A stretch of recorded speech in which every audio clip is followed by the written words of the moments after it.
ஆனால் அந்த பீகார் ரிசல்ட் இருக்கு பாருங்க, அதில் மோடி ஒரு அறிக்கை கொடுத்தார். ஒட்டுண்ணி காங்கிரஸ்னாரு.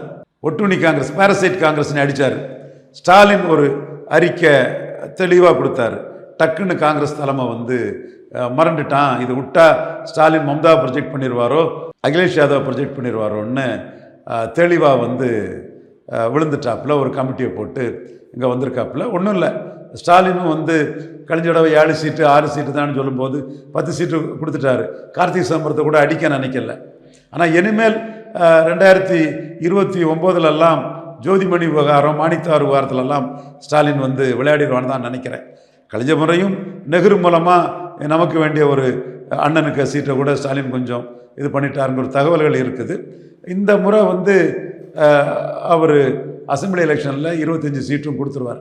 எல்லாத்துக்கும் அது கொடுத்துருவார். யாரையும் அவர் ரிவெஞ்ச் பண்ணுற மாதிரிப்பட்ட ஒரு சூழல் இருக்காது. அவரும் என்ன பார்க்குறாரு, எல்லாம் பேசுவாங்க, தலைமை சோனியா ராகுல் நம்மகிட்ட தானே இருக்காங்கன்னு அது போயிட்டுருக்காங்க. வெற்றி பெற்ற அணி, அதுதான் பிரச்சனை. காங்கிரஸ் எல்லா இடமும் அடி வாங்கிட்டு இருக்கும்போது இங்கே ஸ்டாலின் வந்து 38-39 எம்பி சீட்டு சேர்த்து கொடுத்துட்றாரு. ஸோ அது டெல்லிக்கு தெரியுது.